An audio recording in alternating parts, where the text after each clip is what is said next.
Hi guys, Assalamualaikum semua. Okay, today untuk bersahur saya nak masak nasi goreng sardin petai.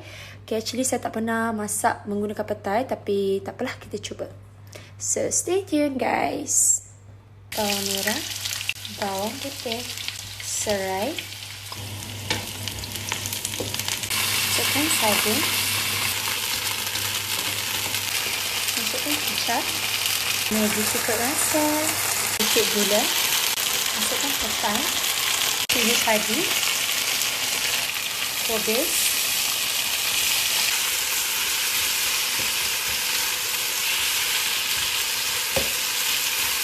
gorengkan telur, masukkan nasi dan telur. Nasi goreng sardin petai is done.